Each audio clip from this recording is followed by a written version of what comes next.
This episode is brought to you by Battleborn Batteries, the best name in the RV and marine industry. These lithium batteries are designed and assembled in the USA, backed by a 10-year warranty. The best solution for your battery anxiety, so go check them out at battlebornbatteries.com.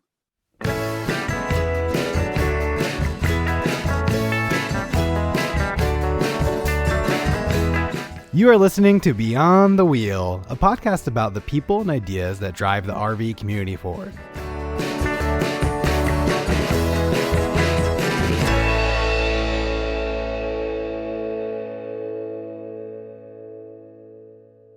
Hi, everyone, and welcome to Beyond the Wheel. On today's show, we have Amy Burkert from GoPetFriendly.com. Amy runs this extensive web-based business from her RV.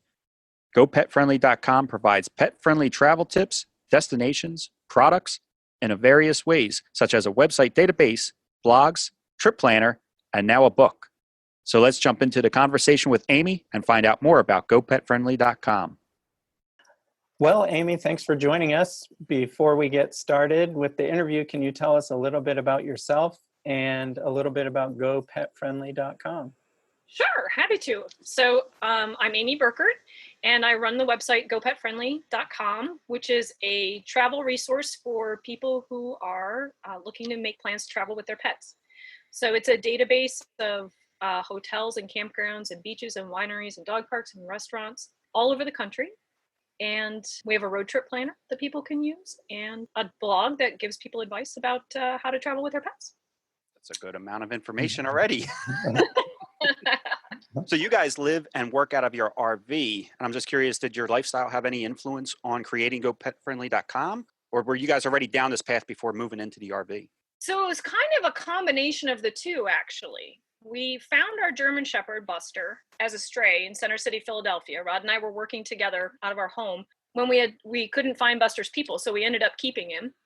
And then we started planning our family vacation for the year, which has almost always been a road trip. We love going on road trips. So I sat down to start planning the trip, and it took me 2 days to find hotels where Buster, who's a German Shepherd, like I said, and weighed 70 pounds at the time, and our Shar-Pei, Ty, could be in the same room, and neither one was breaking the weight restriction, and they weren't charging an arm and a leg for, the pet fee. So on this road trip, I finally got all the hotels planned, and I said to Rod, okay, I know where we're sleeping, but I've got no idea where we're eating. I don't know if we're driving right by a dog park. I don't know if there's a pet-friendly beach. I don't know any of that, but I've spent 2 days finding the hotels. I don't have any more time to plan this trip. So Rod was stuck in the in the car at that time, in the car with me for 3.5 weeks, listening to me complain about how hard it was to drive. And that's how we decided that we would start Go Pet Friendly. And then once we got it started, we started gathering the data and started building the website, and we were just about ready to launch. And Rod said, you can't really tell people how easy it is to travel with their pets if you're sitting in your office in Philadelphia. And I just yeah, right? Great point. I looked at him like he was from Mars. I'm like, what does that mean? We're going to uproot our lives? And how is that going to work? Yeah. We're 2 accountants by background, right? This is not something that just came easy for us. So it took us a little while to adjust to the idea, but that's how we actually ended up in the RV. We looked at the business we were growing and decided that the best way to do that was to actually be in the RV and be authentic about being able to tell people how to travel with their pets, right? Actually add that authenticity. Yeah, that is awesome. I love that.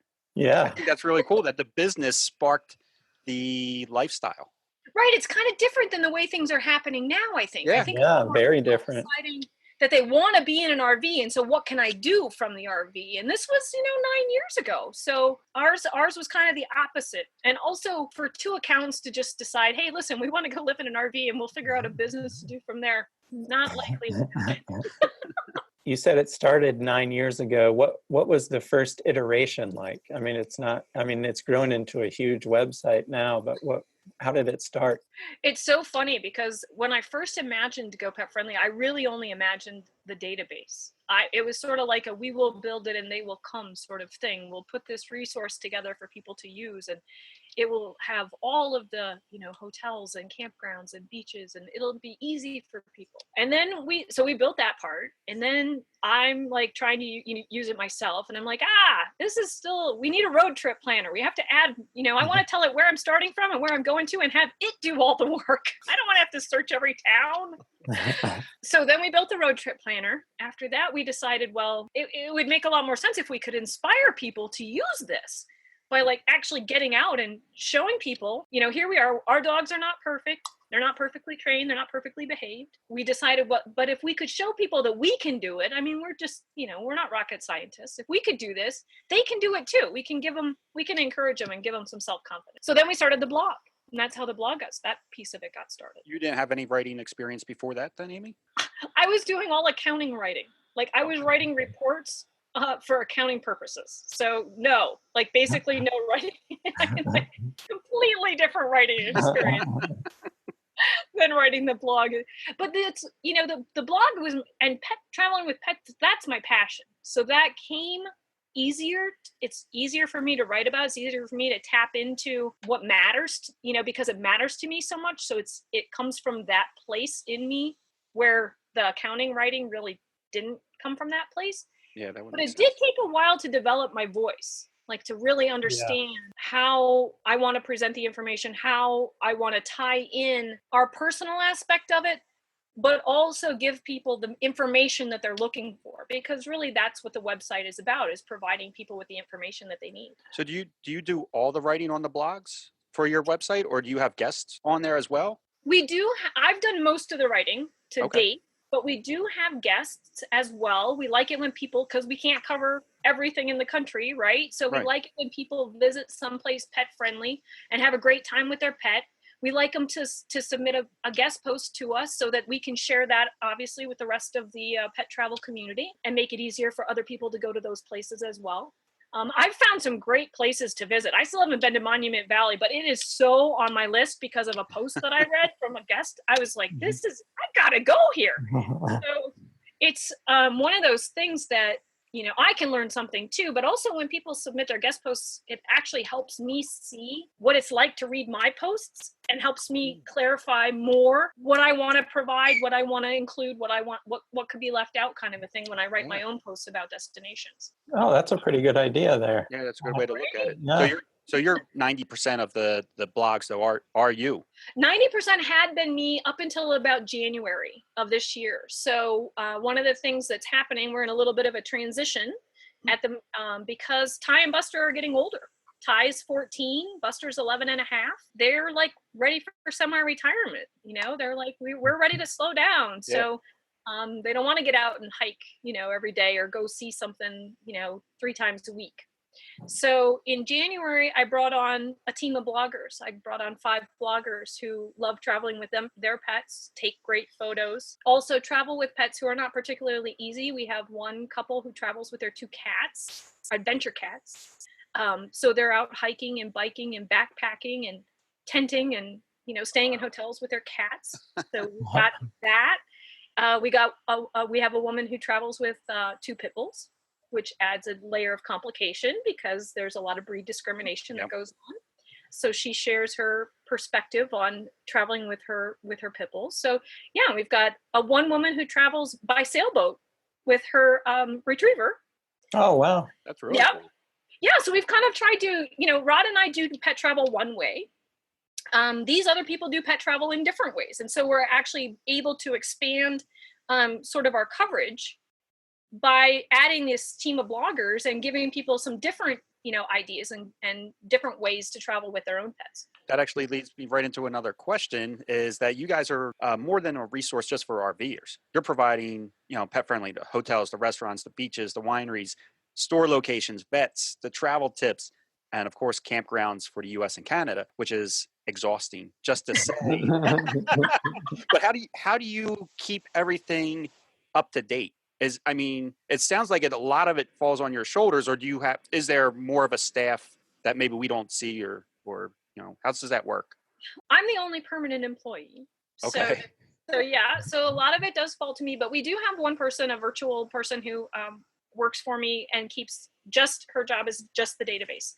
just to stay on top of the database, adding new data, updating listings, deleting stuff, businesses that are closed, updating pet policies, because for the hotels and the campgrounds, we keep their pet policies on the website too, so people know if there's a weight restriction or a number of pet restriction. And hotels, as well, weight restrictions, number of pet restrictions, even pet fees, that's on there too, so people can make an informed decision. We crowdsource a lot of that though too, so there's a way for people to add their information that they've found on the website, or they can always shoot us an email too and say, hey, listen, we were just at, this town and we found this great restaurant and you guys don't have it on the website. So here it is. Well, that's great. Yeah. So the crowdsourcing is amazing. That works out perfectly.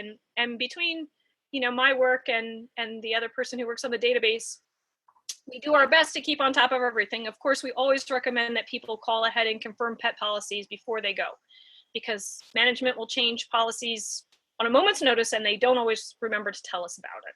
So hotels, I guess, would you say they're the most difficult to keep up with, or what policy changes or most often with everything? The hotels policies definitely are the hardest to keep up with. They make they make a lot of changes, and just out of the blue, will completely change something. So I think though the businesses, it's hard to also keep up with restaurant openings and closings, and restaurants a high failure rate. So they come and go.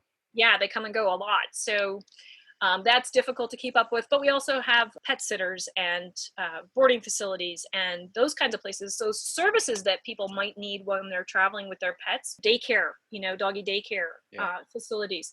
So that can be kind of challenging. It's it's part of the job. It just comes with the territory, I guess. I don't really think about it. It's all just has to be done. So we just do the best we can to keep up with it. I would imagine it all varies too. Like there is no one set pet policy. You could have a hotel that's pet friendly for $50 a night, or they might say it's $100 for the whole stay. Like I'm sure it's just like all over the place. It's all over the board. You're exactly right. From no fees, no weight restriction, no breed restriction, no number of pet restriction to, here's what you can have. You can have a 10-pound animal. It's $100 a night. It's like, it's completely, it ranges completely. It can be a bit of a challenge. Some places you can't have your pet in the lobby. You can't walk your pet through the lobby. You gotta come in the back. So you just never know what you're going to run into when they start to talk to people about pet policies. So having all that information, on the website just helps make it easier for people to make their decisions about the right place for them. So you mentioned dogs and cats. Obviously, those are the most common pets that people have. What about other types of animals? Do you cover any other animals on your website? We do indicate on the hotel listings if they take what we call exotic animals or exotic pets. So we kind of put everything else goes into another sort of bucket, but we do know that people travel with their birds and they travel with their hamsters and they travel with their guinea pigs. And I'm following a woman on Instagram who travels with her goat.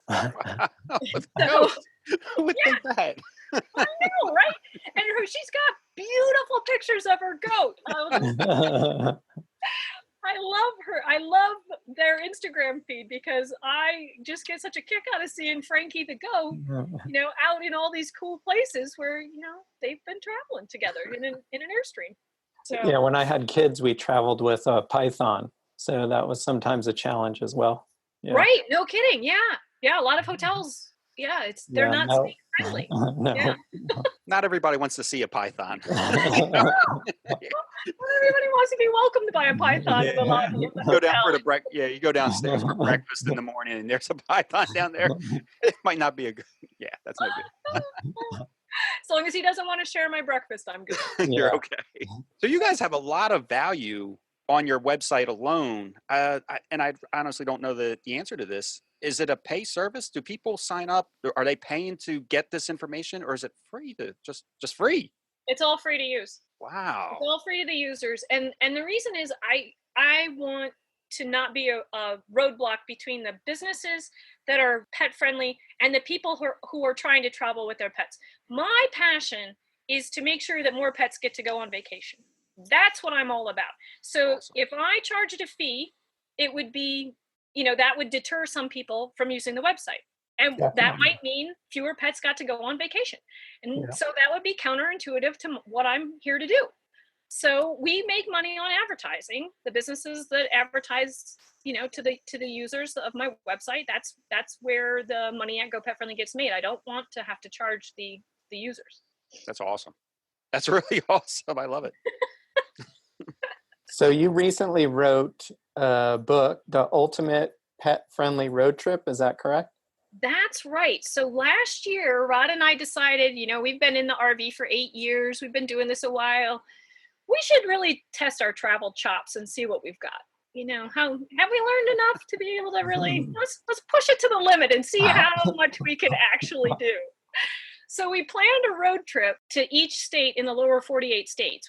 We picked the number one pet friendly attraction in each state, and then we laid out the road trip and we visited them all in 10 months.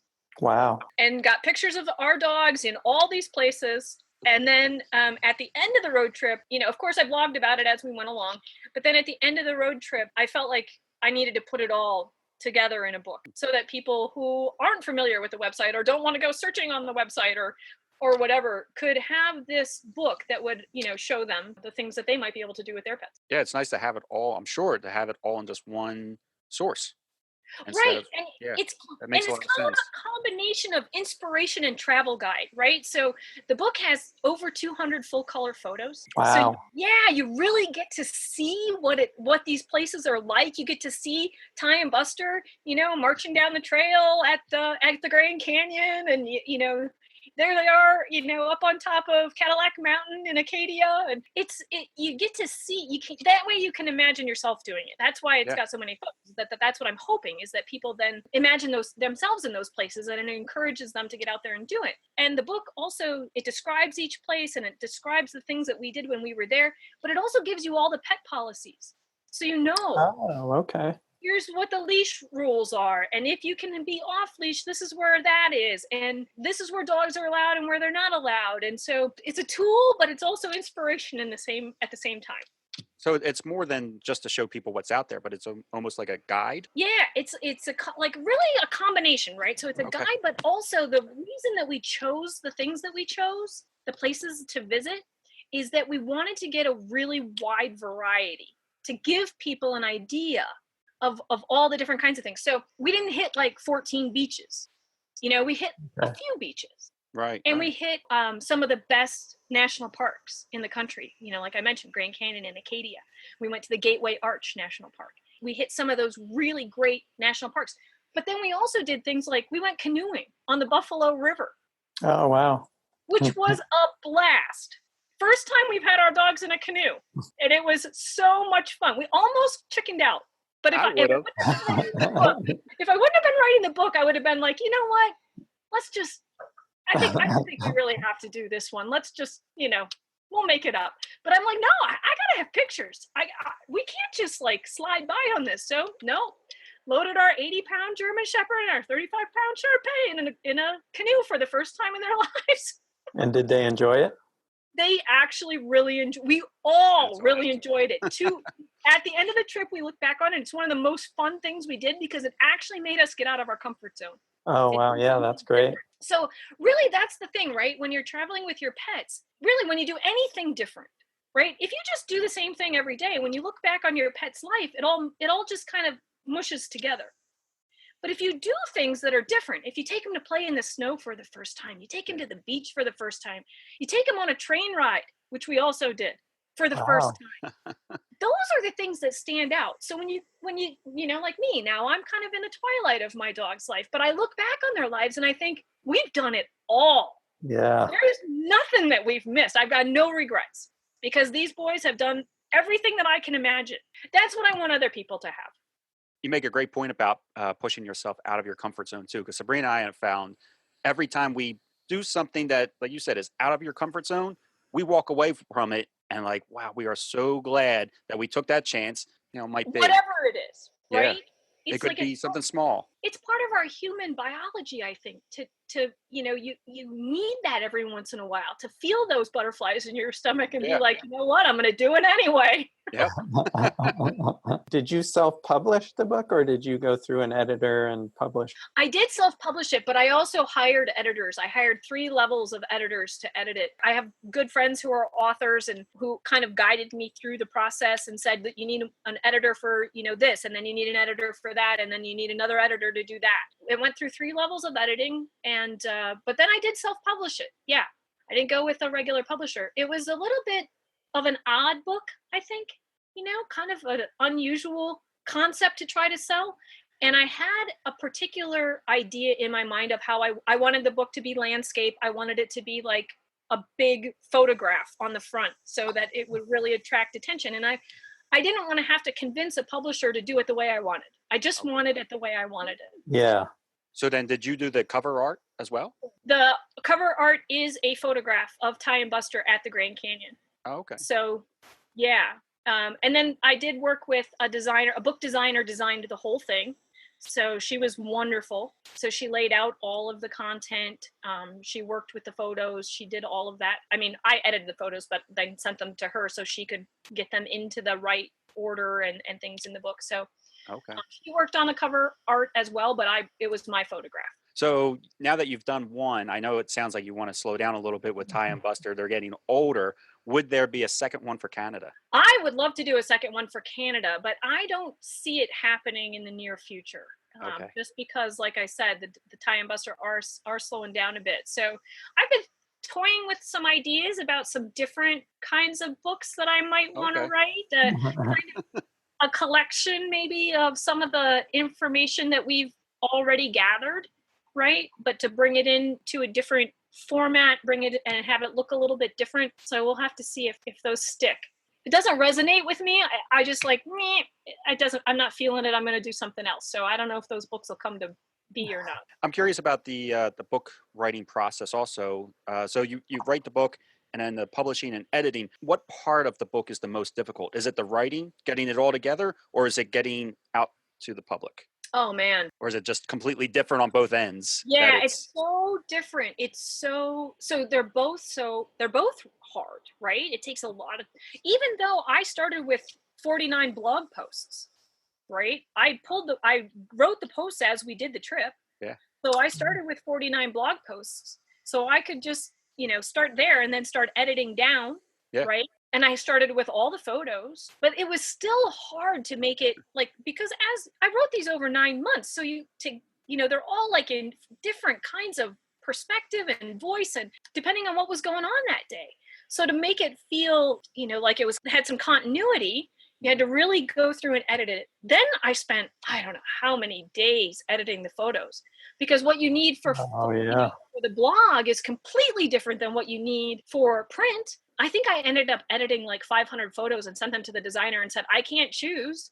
You choose the ones that you think fit best because they're all, I took them all, so I don't have enough perspective on it.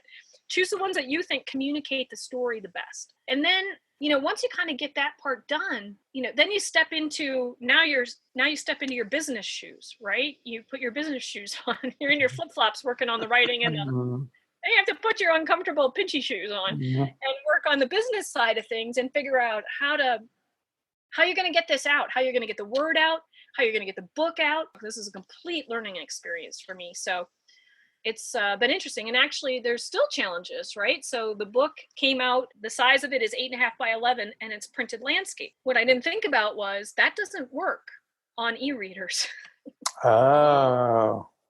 So we're having to redesign the book so that we can bring it out on an e-reader. Okay. Yeah. I would have never thought of that easy.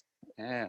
And I just had this picture in my head of what I wanted the book to look like. It didn't, I didn't think that all the way through and think, okay, how's that going to work electronically? Yeah. So, you live and you learn. You write your first book, you learn a lot from it, you'll take it away, it'll help you the next time around.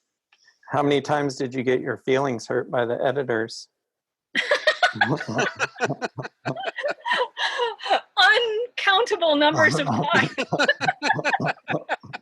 I was like, wait a minute, I've been writing for 9 years. What do you mean this isn't any good?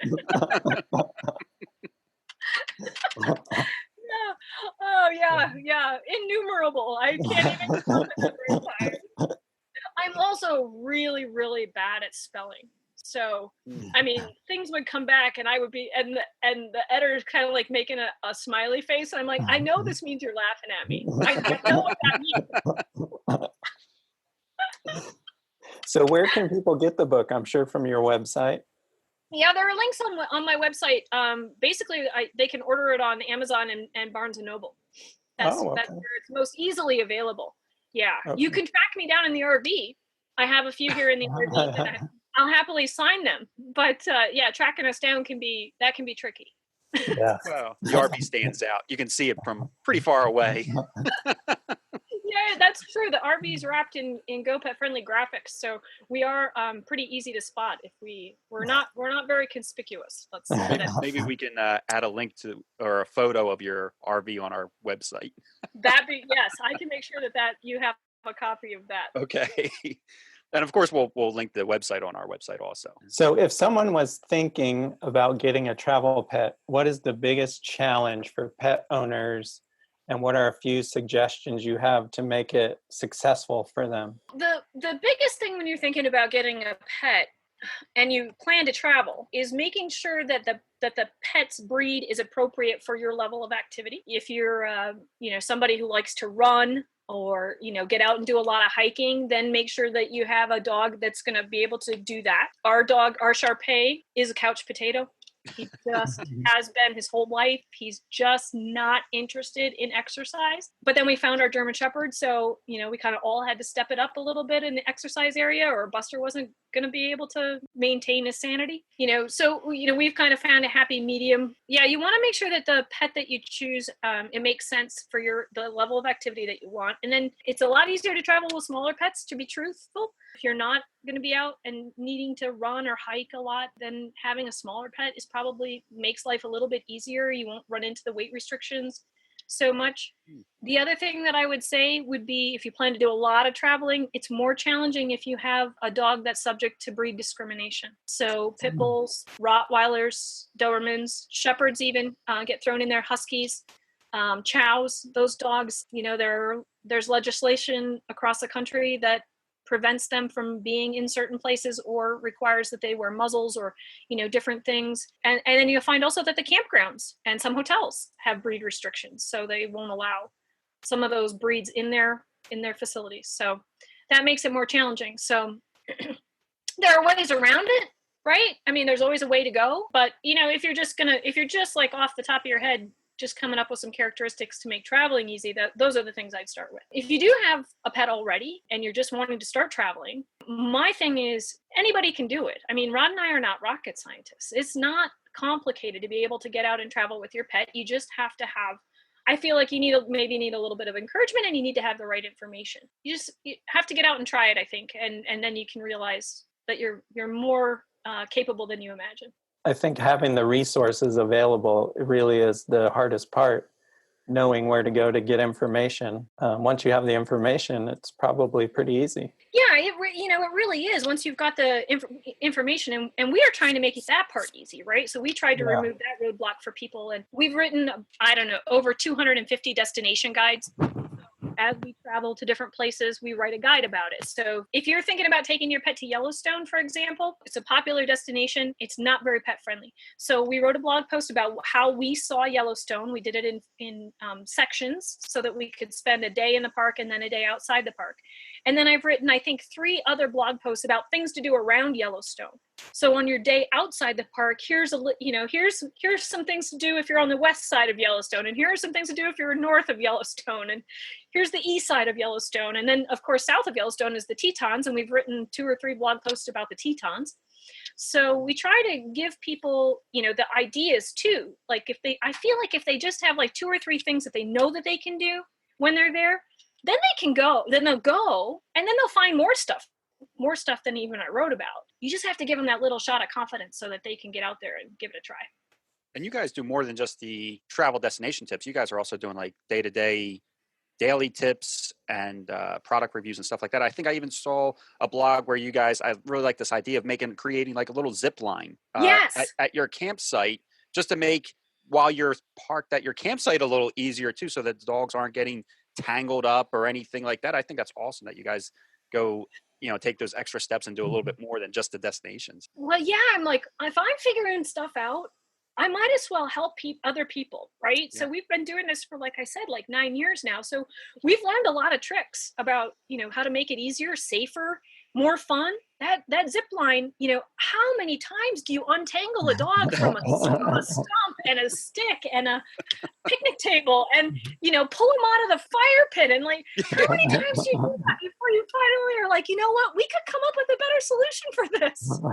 And it's always amazing to me that like we can't untangle Belle. We have no idea how she was able to tangle herself up in the way that she was, that we can't untangle it, that we have to disconnect her, unwrap it from the other side, pull it all through. I'm like, how did this even happen? Yes, it's like they have magical powers. Yeah.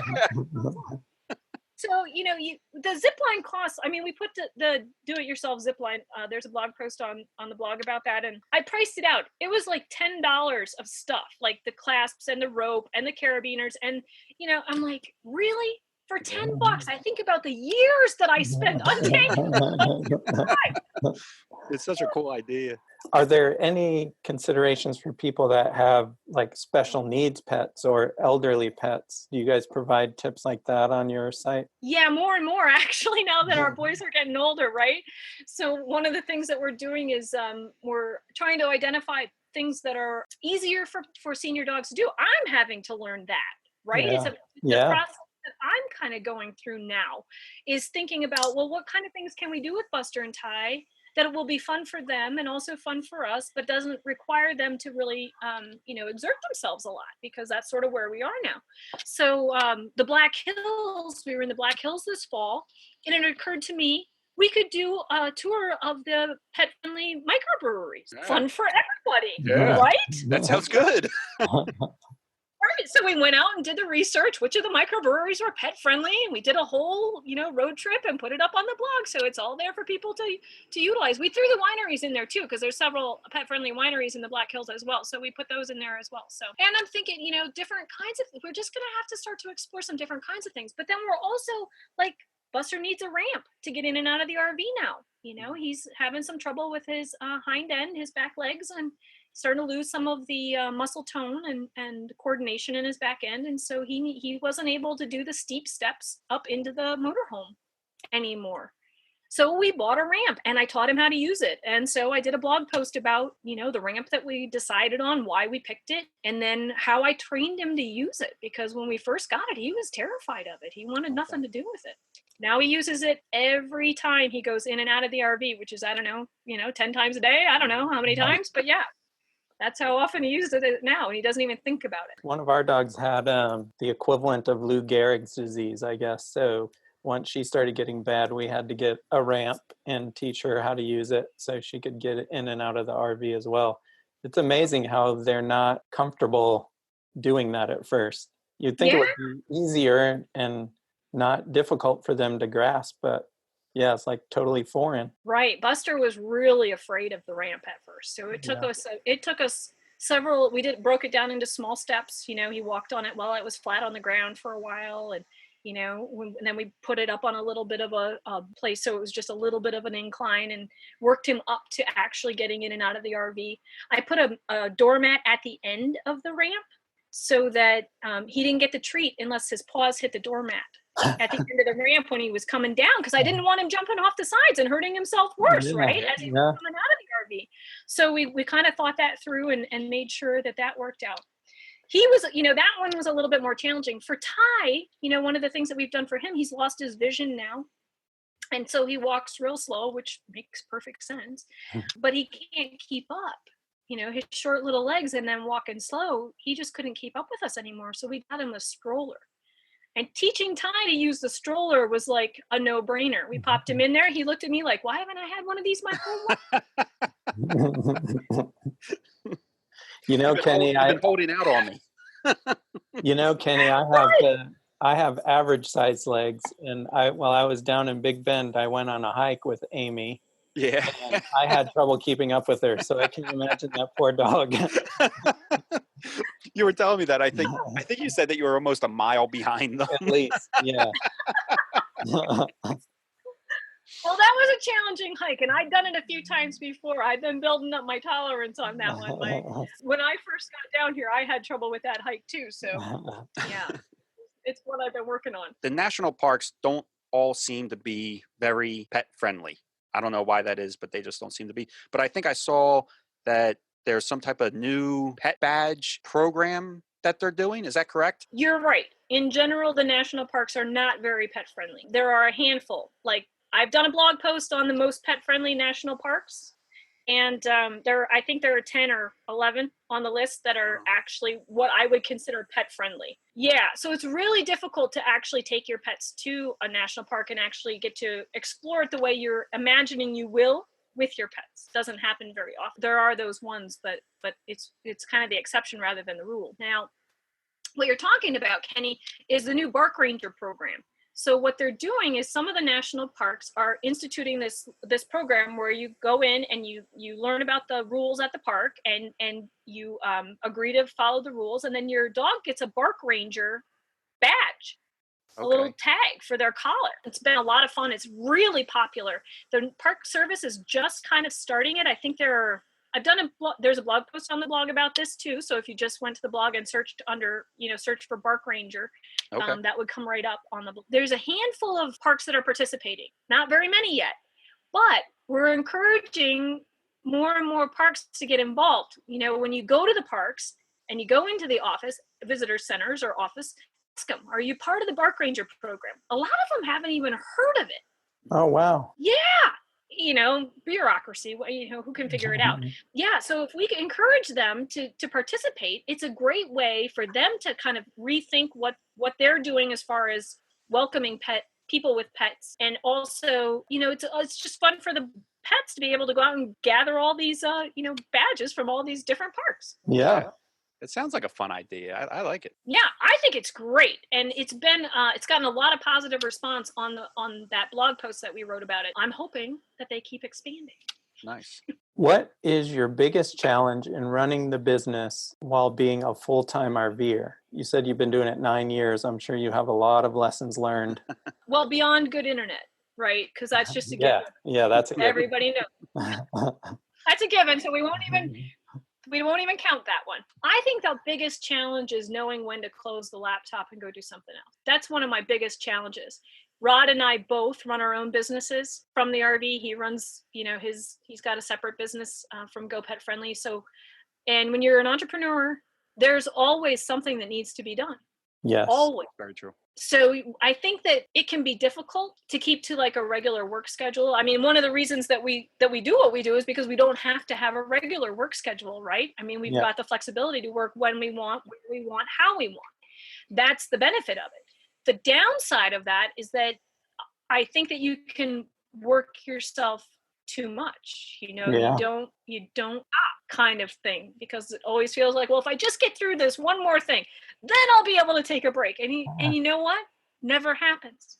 Never happens. That's my biggest thing. One of the things that Rod and I try to do to keep that under control is 4 times a year we schedule an internet sabbatical, and we try to find a place where there is no internet, and we park there for a week and we take a break That's a good and get away idea. from it. Because it's kind of like, otherwise it's just easy to feel like you're always moving, always traveling, always working. If you don't ever kind of give yourself a vacation from that by stopping and turning off the internet, then you can burn out, even from this, right? Even from this great life, you can burn out. You can burn yourself out from this. You got to monitor that, make sure that you're, not overdoing it.